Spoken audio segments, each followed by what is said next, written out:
Exodus 32, make gods for us.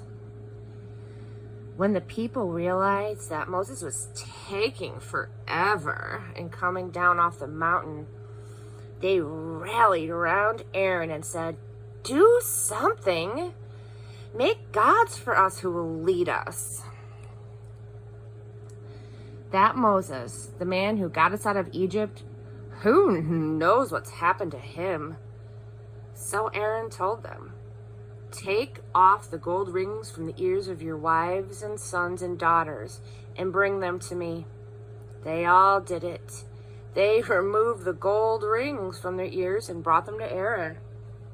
He took the gold from their hands and cast it in the form of a calf, shaping it with an engraving tool. The people responded with enthusiasm. "These are your gods, O Israel, who brought you up from Egypt." Aaron, taking in the situation, built an altar before the calf. Aaron then announced, "Tomorrow is a feast day to God." Early the next morning, the people got up and offered whole burnt offerings and brought peace offerings. The people sat down to eat and drink, and then they began to party. It turned into a wild party. God spoke to Moses, "Go, get down there. Your people, whom you've brought up from the land of Egypt, have fallen to pieces in no time at all. They have turned away from the way that I commanded them. They made a molten calf and they worshipped it. They've sacrificed to it, and they said, 'These are the gods, O Israel, that brought you up from the land of Egypt.'" God said to Moses, "I look at this people. Oh, what a stubborn, hard-headed people. Let me alone now. Give my anger free rein to burst into flames and incinerate them. But I will make a great nation out of you." Moses tried to calm his God down. He said, "Why, God, would you lose your temper with your people? Why?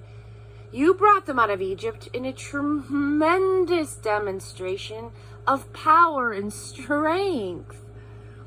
Why let the Egyptians say he had it in for them? He brought them out so that he could kill them in the mountains and wipe them right off the face of the earth.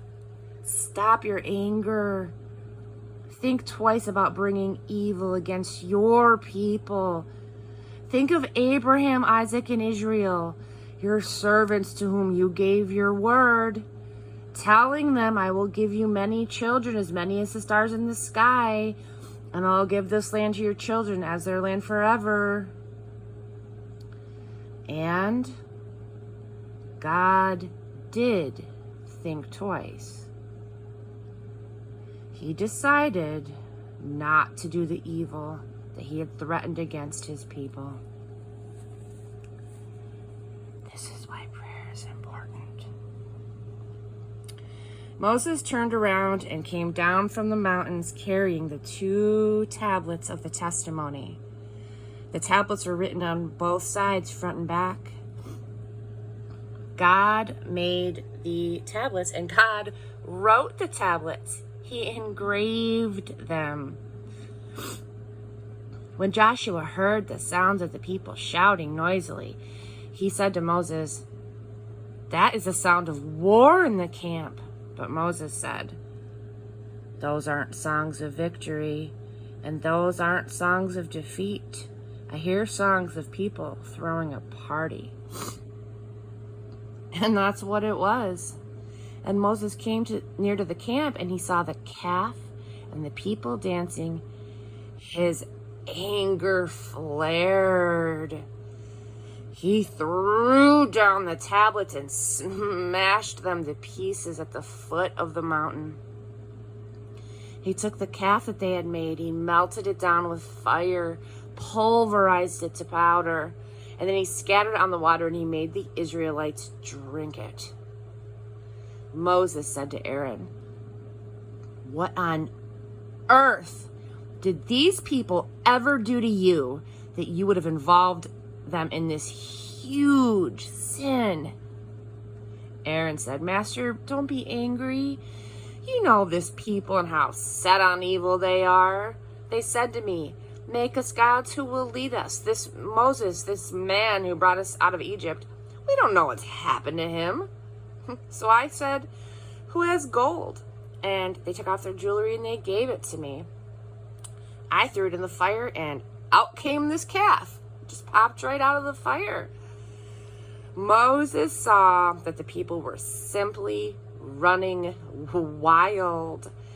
Aaron had let them run wild, disgracing themselves before their enemies. He took up a position at the entrance to the camp and said, "Whoever is on God's side, join me." All of the Levites stepped up. He then told them, "God's orders, the God of Israel. Strap on your swords and go to work. Crisscross the camp from one end to the other. Kill brother, friend, neighbor."